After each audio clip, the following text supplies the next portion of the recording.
그 예전에 나온 영화 중에 캐치 미 이프 유 캔이라는 영화가 있었죠. 예, 보신 분들 계실 것 같은데 제가 찾아보니까 그게 영화가 언제 나왔냐? 2002년 월드컵 한 해에 나왔더라고요. 그러니까 벌써 20년도 훨씬 더 된 거죠.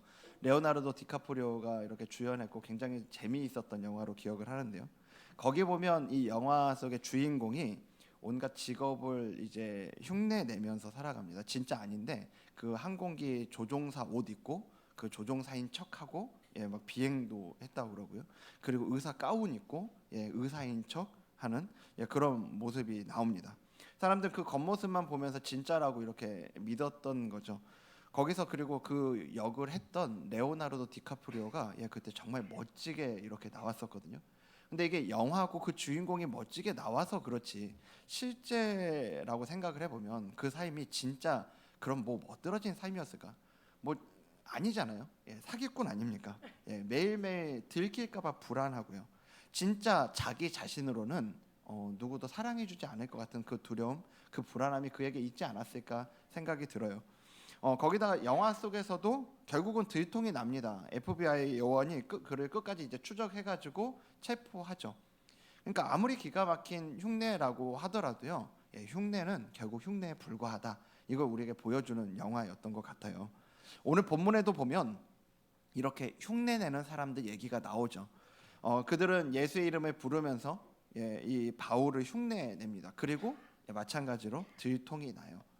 우리가 지난주에 이 바울이 에베소에 가서 요한의 세례 수준을 넘어서 온전한 신앙으로 그렇게 나아가도록 하는 이야기를 같이 봤죠. 복음의 초점을 다시 맞추는 이야기, 그리고 복음의 생명을 누리는 이 이야기요. 근데 이제 오늘 본문은 거기에서 한 걸음 더 나아가요. 이 복음의 능력이 누구에게 나타나느냐는 거죠. 왜 누구에게는 복음의 능력이 나타나는데 또 어떤 사람에게는 이 복음의 능력이 나타나지 않는 거냐고요. 오늘 본문은 이제 그 부분을 우리에게 아주 선명하게 보여주고 있는데요. 우리가 그 답을 오늘 본문을 통해서 같이 찾아가기를 원합니다. 첫 번째는요, 흉내내지 말라는 겁니다. 흉내내지 말라. 11절과 12절 말씀 좀 같이 볼 텐데요. 우리 11절하고 12절 말씀 같이 한번 읽어보도록 하겠습니다. 시작. 하나님이 바울의 손으로 놀라운 능력을 행하게 하시니 심지어 사람들이 바울의 몸에서 손수건이나 앞치마를 가져다가 병든 사람에게 얹으면 그 병이 떠나고 악귀도 나가더라. 아멘. 이제 에베소에서 바울을 통해 하나님께서 놀라운 일들을 행하시는데 심지어 바울의 몸에서 이 손수건, 앞치마 가져다가 병든 사람에게 얹으면 그 병이 낫고 귀신 들린 사람에게 놓으면 그 악귀도 떠나가는 이런 일들이 벌어졌다는 거예요. 이게 얼마나 놀라운 일이에요. 근데 이걸 본 사람들 중에 흉내내는 사람들이 생기기 시작하는 거죠. 이어서 13절에 보면 이에 돌아다니며 마술하는 어떤 유대인들이 시험 삼아 악기 들린 자들에게 주 예수의 이름을 불러 말하되 뭐라고 얘기했다고요? 내가 바울이 전파하는 예수를 의지하여 너희에게 명하노라. 이 사람들이 시험 해보는데 이 사람들의 말을 얼핏 들으면 맞는 것 같은데 괜찮은 것 같은데 이 생각 들 수 있는데 잘 보셔야 돼요. 예수를 의지하는데 어떤 예수를 의지한다고요? 바울이 전파하는 예수예요. 이런 사람들 중에 이제 대표적인 인물을 얘기합니다. 유대의 제사장이었던 스게와의 7 아들들인데 이들이 이제 이렇게 바울을 흉내내서 따라하는데 바울이 전하는 예수의 이름으로 귀신을 쫓아내려고 이제 시도한 거죠. 그런데 그 결과에 대해서 이제 본문이 구체적으로 이제 보여주고 있는데 그렇게 얘기했더니 15절에 보면 악귀가 대답을 합니다. 그러면서 뭐라고 얘기하냐? 여기 빨간색만 읽겠습니다. 내가 예수도 알고 바울도 알거니와 너희는 누구냐? 그러니까 이 악귀가 대답을 하는데요. 예수님 내가 알지. 바울도 알아. 내가 진짜는 기가 막히게 알거든. 근데 너희는 누구야? 이거 너희는 누구야가 무슨 말이야? 근데 그게 너네랑은 무슨 상관이야? 내가 그거 다 아는데 그게 너희랑 무슨 상관인데? 그러는 거죠. 그러면서 이어지는 16절에 보면 자 여기 빨간색만 읽을게요. 시작.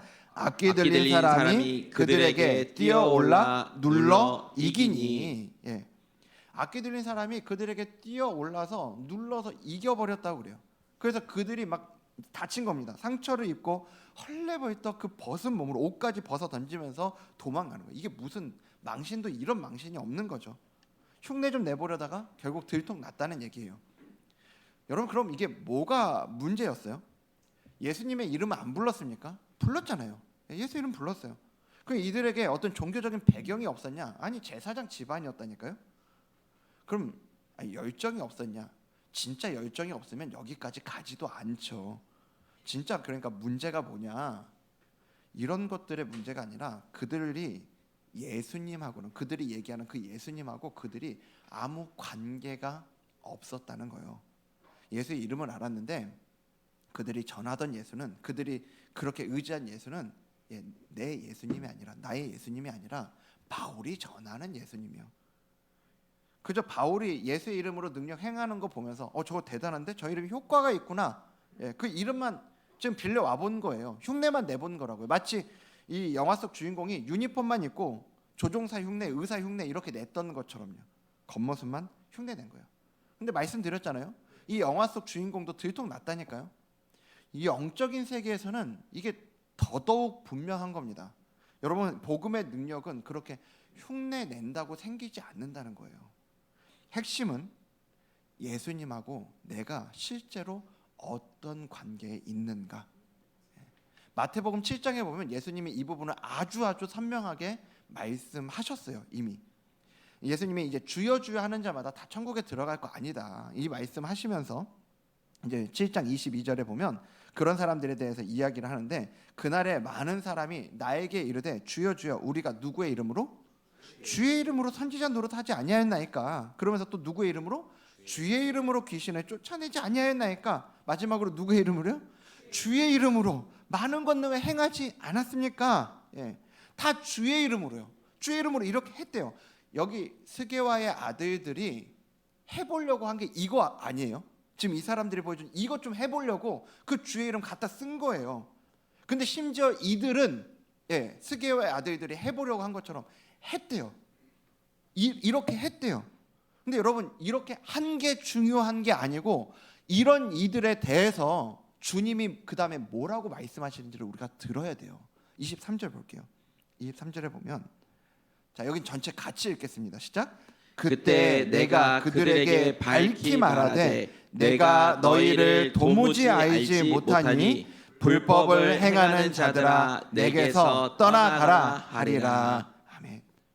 그 주님의 이름으로 뭐 선지자 노릇도 하고 귀신도 쫓아내고 권능도 하고 다 했는데, 근데 그런 그들을 향해서 예수님 말씀하시는 거예요.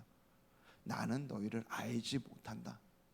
너희랑 내가 아무 관계가 없어. 이 얘기하시는 거예요.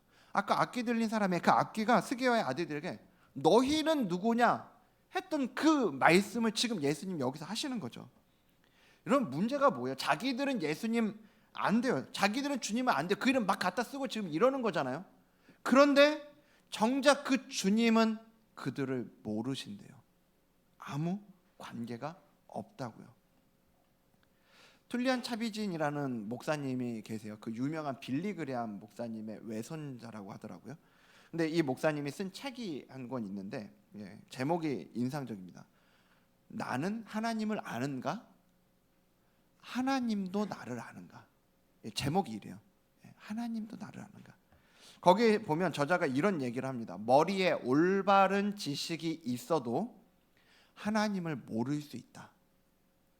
올바른 지식이 있어도 하나님을 모를 수 있다고 얘기해요. 무슨 뜻이냐면요, 하나님에 관해서 아는 것하고 하나님을 아는 건 다르다는 거죠. 우리가 성경을 공부하고 설교를 듣고 뭐 말씀 읽고 이러면서 얼마든지 하나님에 관해서는 알 수 있다고요.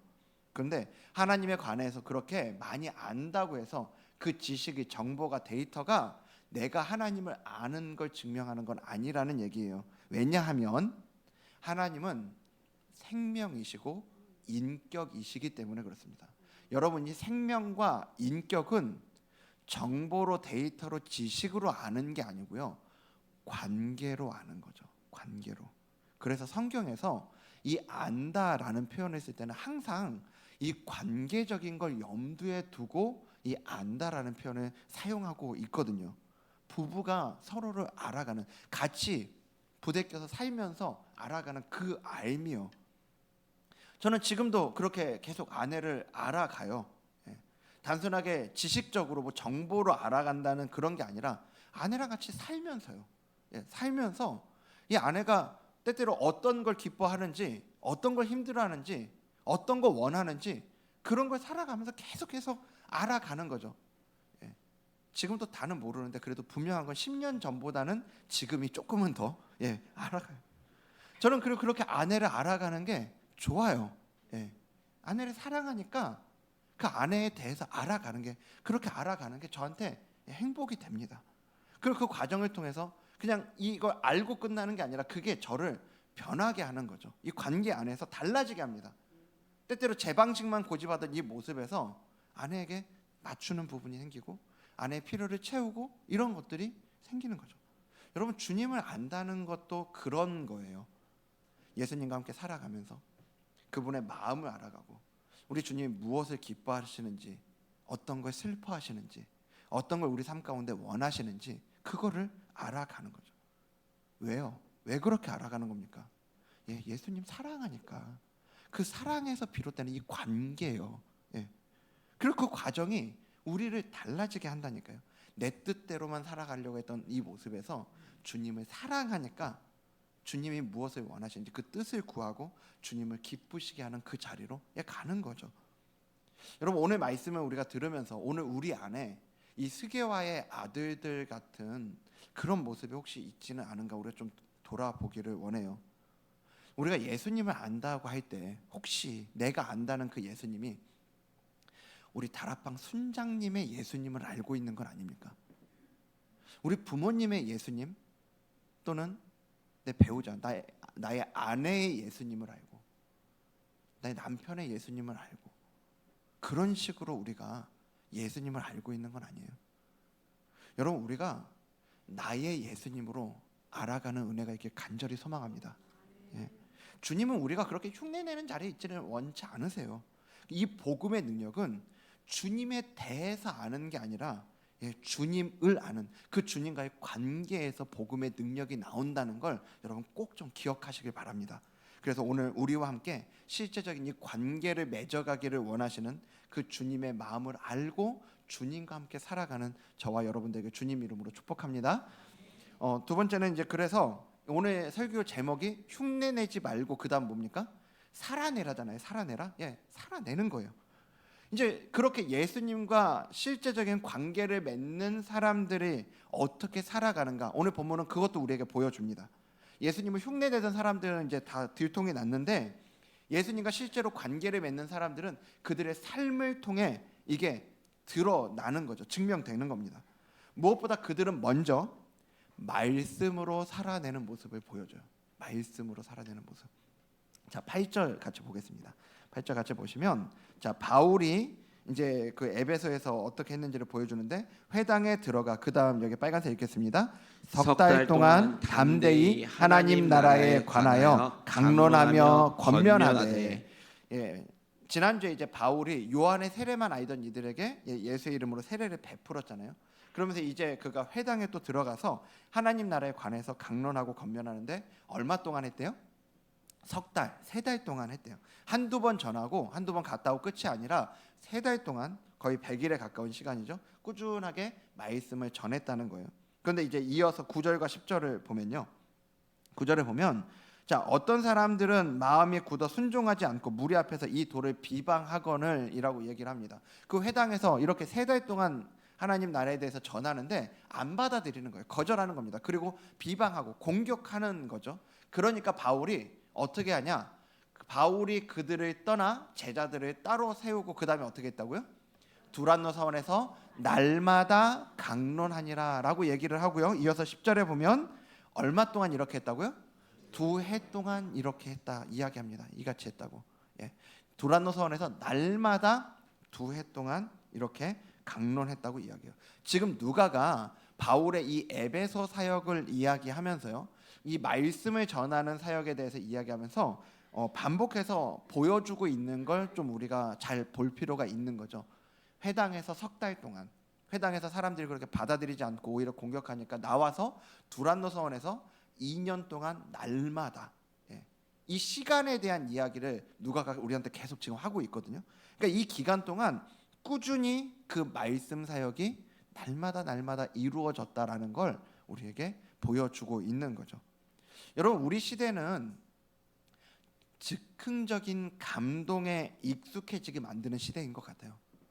우리가 뭐 유튜브라든지 그런 SNS에서 짧은 영상들 바로바로 넘기고, 요즘엔 1분 보는 것도 약간 지겨워지죠. 그래서 보다가 마음에 안 들면 바로바로 넘기고 이러지 않습니까? 그러다가 뭐 하나 마음에 드는 거 있으면 딱 막 그 마음에 꽂혀가지고 감동도 받고 막 재미있어 하다가 순간적으로 마음 뜨거워졌다가. 근데 여러분은 어떻습니까? 그렇게 순간적으로 여러분들의 마음을 뜨겁게 만드는 그것들이 얼마나 가던가요? 금방 식어져 버리고 금방 잊어버리고 그렇지 않던가요? 신앙도 그럴 수 있어요. 우리 신앙도 이 복음의 흉내만 내는 건요, 이 순간의 상황과 그 감정에 집착하게 돼요. 이 복음을 흉내내는 사람들은요, 그래서 오늘 영적으로 뭐가 나를 자극하고 뭐가 나를 만족시키는가, 거기에만 그게 너무 중요한 거죠. 우리가 그 특세를 하고요, 수련회를 합니다. 그 특세 때 그 마음이 뜨거워지고 수련회 때 은혜 받고 이거 너무 귀하죠. 거기서 우리가 은혜 받아야 돼요. 그런데 그 다음에 이제 다시 예전으로 이제 돌아가는 일들이 있잖아요. 식어지는 일들이 있단 말이에요. 근데 그때가 중요한 거죠. 다음 특세만 1년 뒤에 있는 26년 그 특세만 기다리고 있는 거냐고요. 다음번 수련회 거기에서 뭔가 또 그 뜨거워지는 그것만 기다리고 있는 거 아니냐는 거예요. 아니요. 그게 아니에요. 혹시 찔리는 분 계세요? 사실 여러분 얘기가 아니라 제 얘기입니다. 제가 전에도 말씀드렸잖아요. 제가 이 어릴 때 자라면서 항상 그 수련회 끝나고 식어지면 그 다음 수련회만 기다렸다고요. 그런 모습이 있는 거죠. 그 오스와일드 챔버스 목사님의 유명한 묵상집, 주님은 나의 최고봉이라는 그 묵상집에 보면 이런 글이 거기에 있어요. 한번 띄워주시면 좋겠는데, 여기 이런 표현이 있습니다. 만일 희귀한 영감의 순간들을 끊임없이 원한다면 이는 우리가 원하는 것이 누가 아니라고요? 하나님이 아니라는 증거라고요.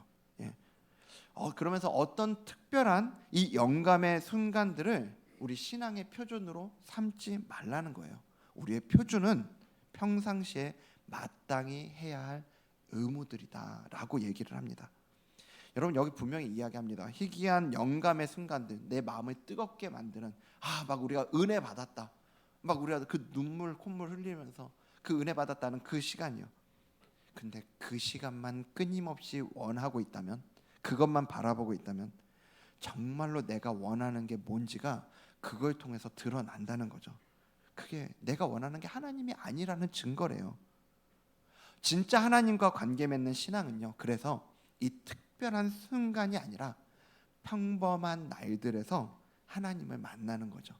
날마다 말씀 앞에 서는 걸 통해서요.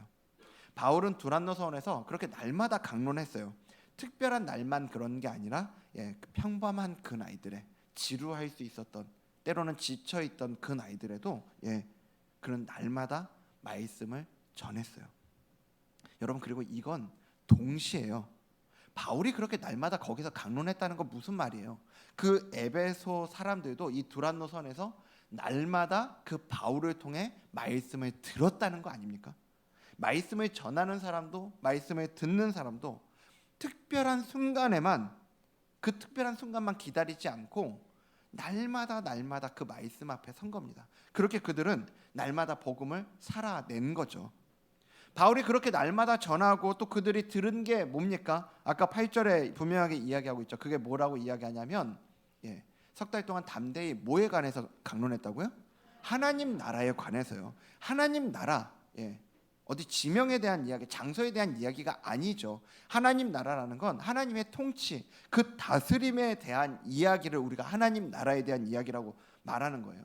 그러니까 바울이 전한 이 복음은 뭐냐? 나중에 죽어서 가는 저 천국이 있다, 내세처럼 환상적인 곳이 있다, 이런 얘기가 아니라 지금 여기서 오늘 이 자리에서 하나님이 나의 왕이 되시고 주인이 되셔서 그 하나님의 다스림을 받으며 하나님의 통치 아래서 살아가는 그 실제적인 삶에 대한 이야기를 그들은 들은 거라고요. 그들은 바울은 전했고 그들은 들었어요. 그러니까 이 두란노 서원은 어떤 곳이었냐? 날마다 말씀으로 그들의 삶이 재조정되고 재교육받던 장소가 바로 이 두란노 서원이었다는 거예요. 그럼 여러분, 오늘 저와 여러분의 두란노 서원은 어디일까요? 어디? 우리 두란노 서원 저기 서점 있죠? 아니고, 그거 아니고, 매일 아침 말씀을 읽고 묵상하는 그 자리요. 매주 우리가 함께 모이는 다락방이요. 그리고 이 하나님의 말씀을 듣는 이 예배의 자리, 이 자리가, 이 모든 자리들이 우리의 두란노 서원이라는 걸 여러분 기억하셔야 돼요. 여러분, 그래서 기억하십시오. 복음을 살아내는 사람은 특별한 순간만 기다리는 사람이 아니라는 거예요. 그렇게 날마다 말씀으로 하루를 시작하고 날마다 말씀으로 하루를 살아내는 저와 여러분 되길 주님 이름으로 축복합니다. 그런데 여러분, 말씀으로 살아간다는 거요. 말씀으로 살아간다는 게 단순하게 그 성경 많이 읽으면 되는 겁니까? 예, 성경만 많이 읽으면 나 벌써 10독 했어, 20독 했어. 이게 우리의 훈장이 되면 안 되죠. 말씀으로 산다는 건요, 결국 핵심은 그 말씀이 내 삶을 비추게 하는 겁니다. 말씀이. 여러분, 오늘 아침은 안 드시고 오신 분들도 계실 것 같아요. 근데 아침에 혹시 거울 안 보고 나온 분 계십니까? 안 계시죠? 거울은 다 보고 나오셨을 거예요. 거울 앞에 서면 딱 보이잖아요. 내 얼굴에 어디가 지저분한지, 뭐를 떼내야 되는지 다 알 거잖아요. 혹시 오늘 아침에 근데 거울을 보셨는데 어디가 지저분한지를 봤는데 그대로 나온 분 계세요? 예. 아무도 안 계시길 축복합니다. 예. 여러분, 말씀도 그런 거라고요. 말씀도 우리가 말씀 앞에 서면 그 말씀은 나를 보여주세요. 내 모습이 그 말씀 앞에 보인다고요. 그러니까 내가 얼마나 하나님과의 거리가 어떤지, 하나님과 지금 어떤 관계 가운데 있는지, 내가 뭐를 정말 사랑하는지, 내가 무엇에 매여 살아가는지, 말씀이 그 내 삶을 비춰주세요. 보여주신다고요. 그래서 이 말씀으로 살아가는 사람은요, 반드시 회개하는 사람이 될 수밖에는 없는 거죠. 그래서 우리가 살아내는 건 말씀으로 꾸준히 살아내는 것뿐만이 아니라 회개로 드러내는 겁니다. 회개로 드러내요. 오늘 본문에서도 그게 나타나죠. 이제 스게와의 아들들이 그렇게 말씀으로 살아내지는 않고 흉내만 내려다가 망신을 당한 다음에 나타난 일이 17절부터 나오는데요. 17절 보여주시면요. 에베소에 사는 유대인과 헬라인들이 다 이 일을 알고 어떻게 했다고요? 두려워하며 주 예수의 이름을 높이고. 그 일을 보고 사람들이 두려워했대요. 복음이 흉내낼 수 있는 게 아니구나. 예수님과 그 실제적인 관계가 있어야 되는구나 깨달은 거죠. 그래서 주 되시는 예수님의 이름을 그렇게 높여드리는데, 이어지는 18절 보면, 자, 믿은 사람들이 많이 와서, 빨간색 읽겠습니다. 자복하여 행한 일을 알리며. 믿은 사람들, 날마다 그 말씀을 듣고 그 말씀을 살아내던 이 사람들이죠. 그 사람들이 와서 자복했대요. 여기 자복했다라는 이 말은요, 공개적으로 고백했다는 얘기예요. 지금까지 그러니까 감추고 살았던 것들을 말씀 앞에서 정직하게 드러냈다는 겁니다. 여러분, 이게 회개예요. 숨기던 것을 드러내는 거예요. 그러면서 19절에 그 모습을 구체적으로 보여주고 있는데, 자, 여기 빨간색 읽겠습니다. 시작. 또 마술을 행하던 많은 사람이 그 책을 모아 가지고 와서 모든 사람 앞에서 불사르니. 아멘. 마술을 행하던 사람들이 그 책을 모아 가지고 와서 불살랐대요. 여기 지금 이 당시에 여기 에베소에서 마술이라고 하는 건 우리가 생각하는 그런 마술쇼 이런 게 아니에요. 그 정도 수준이 아닙니다. 이 당시 에베소는 특히 마술과 이 주술로 아주 유명한 도시가 이 에베소였거든요. 사람들이 병 고치려고, 능력 받으려고, 돈 벌려고, 뭐 미래를 알려고, 이 마술책 붙들고 살았던 거. 이게 돈이 되니까. 그러니까 이 책들은 단순하게 그냥 집에 있던 무슨 책 이런 게 아니에요. 이 사람들에게는 의지하고 살았던 삶의 버팀목이 바로 이 책들이었던 거예요. 그런데 그걸 불태웠다는 거죠. 그 책값이 은 5만이었다라고 이렇게 이야기하는데, 이 당시에 그 노동자의 하루 품삯을 우리가 한 데나리온이라고 얘기하잖아요. 은 한 데나리온이라고 그렇게 얘기하는 겁니다. 그러니까 여기 은 5만이라는 건 5만 데나리온인 거예요. 한 사람이 일하는 그 일당으로 따지면 이 사람이 며칠을 일해야 되냐면 매일 일해가지고 137년을 일해야지 벌 수 있는 돈이 바로 지금 이 돈인 겁니다. 오늘날 가치로 환산을 해도 수십억 원이 되는 돈인 거죠. 근데 그걸 불태운 거예요. 왜냐하면 그보다 더 큰 가치를 발견했거든요. 진짜를 발견했거든요. 이제 예수님이 그들의 삶 가운데 그보다 더한 가치가 된 겁니다. 이게 그들이 날마다 들었던 말씀의 결과예요. 말씀을 날마다 듣고 그 말씀이 그들의 삶을 비추니까, 그래서 뭐가 진짜인지, 뭐가 진짜 가치를 갖고 있는지를 알게 되니까 거기에 반응하면서 돌이키는 자리, 이 회개의 자리로 나아오는 거죠.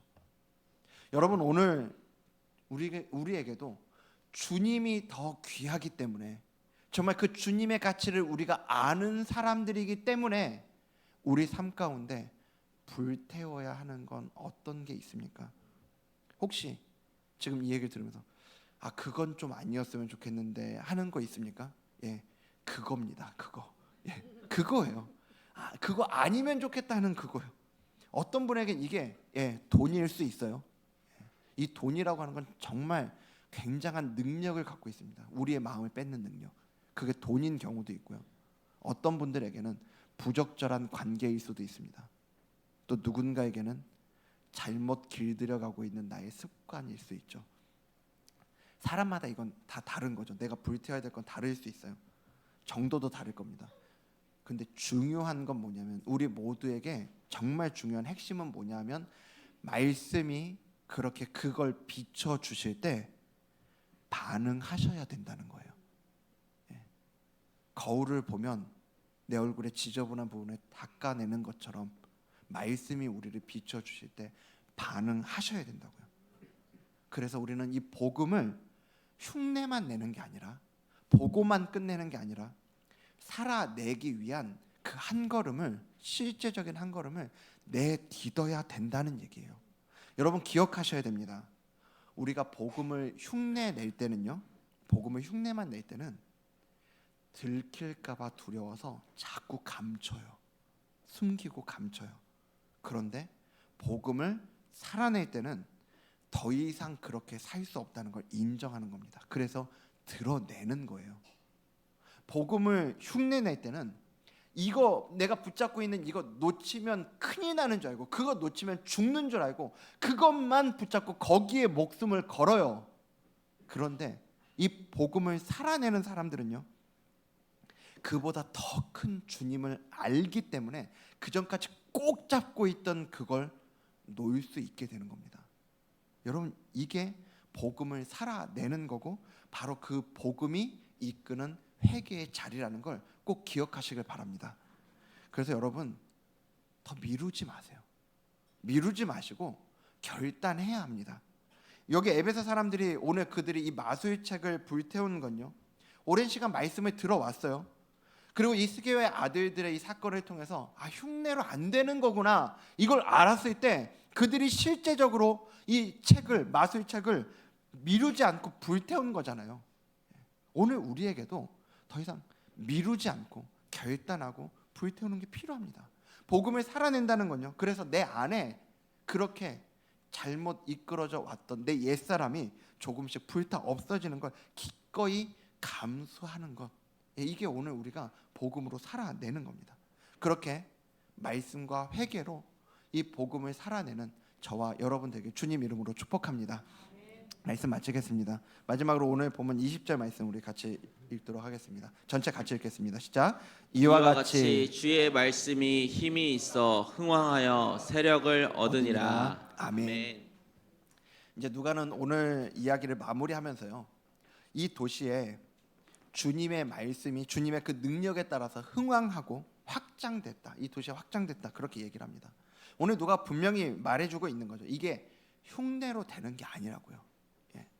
이 복음의 능력은 꾸준히 이 말씀 앞에 머물면서, 말씀을 살아내면서 이 말씀이 비추어 주시는 것에 반응하는 이 회개로 그 복음을 살아내는 이들을 통해서 이 복음의 능력이, 복음의 영향력이 이 도시 전체로 흘러간 겁니다.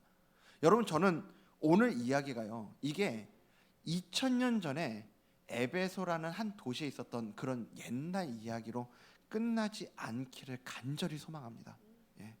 하나님께서 누가를 통해 이 말씀을 우리에게 들려주시는 건, 우리에게 말씀하고 계시는 건, 옛날에 이런 일도 있었다, 너네 이런 것도 좀 알아야지, 이거 아니잖아요. 예.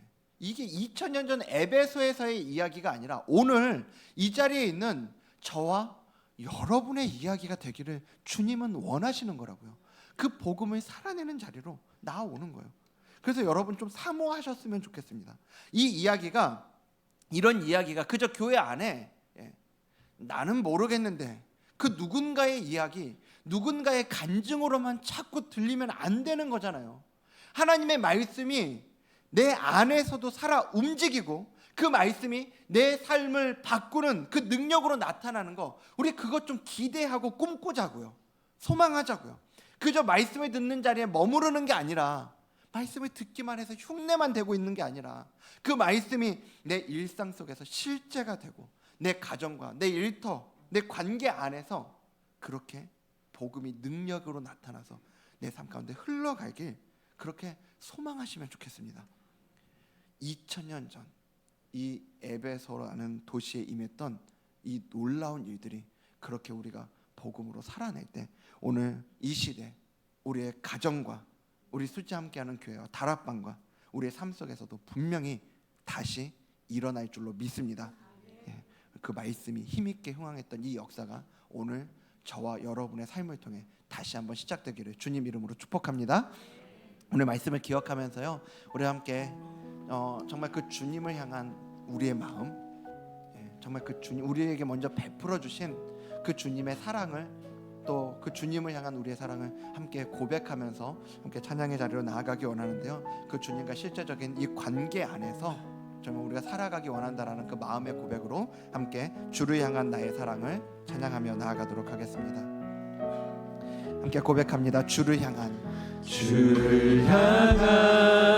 나의 사랑을 주께 고백하게 하소서. 주께 고백하게 하소서. 아름다운 주의 그늘 아래 살며, 아름다운 주의 그늘 아래 살며 주를 보게 하소서. 주를 보게 하소서. 주님의 말씀이 선포될 때, 주님의 말씀 선포돼 땅과 하늘이 진동하리니, 땅과 하늘 진동하리니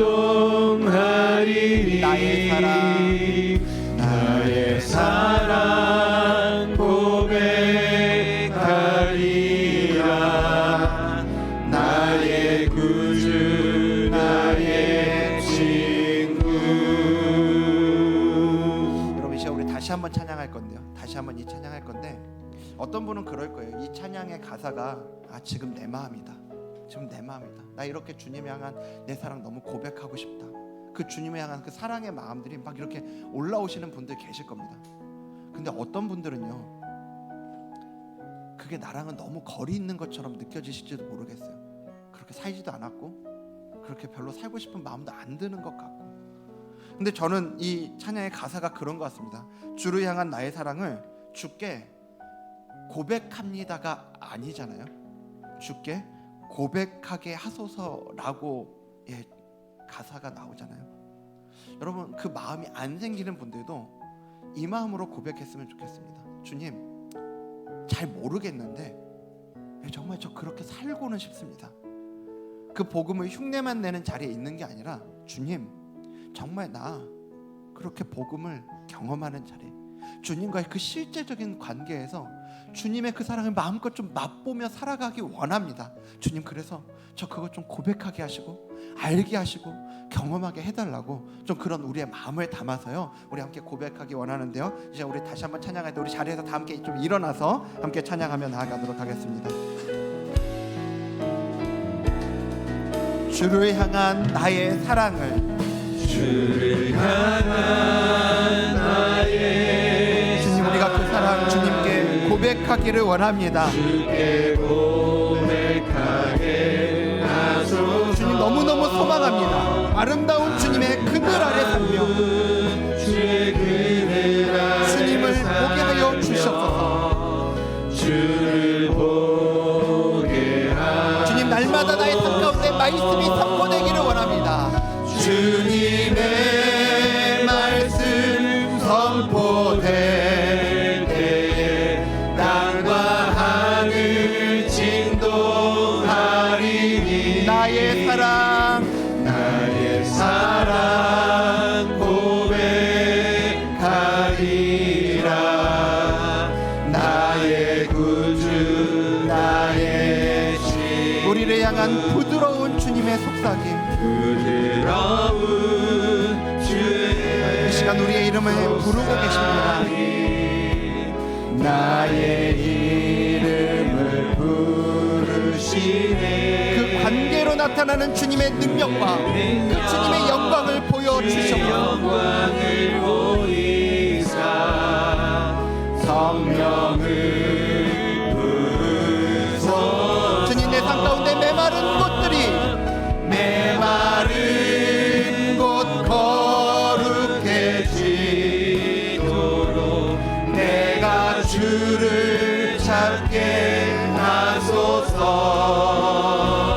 내 모든 것 주께 드리리.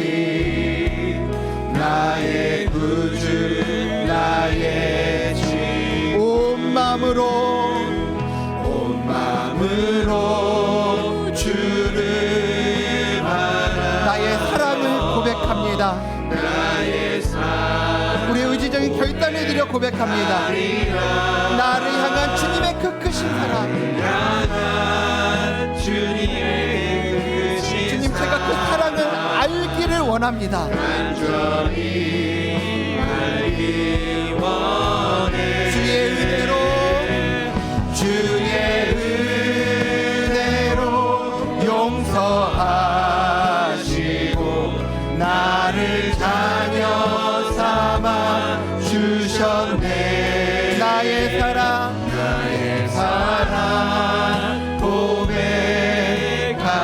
고백하리라. 나의 구주 메마른 곳 거룩해지도록 메마른 곳 거룩해지도록 내가 주를 찾게 하소서. 내 모든 것 주께 드리리. 나의 구주. 여러분 우리 한 번 더 고백합니다. 주님 내 삶 가운데 메마른 곳들이 거룩해지기를 원합니다. 메마른 곳 거룩해지. 주님 그걸 위해 내가 주님을 찾기를 원합니다. 내가 주를 찾게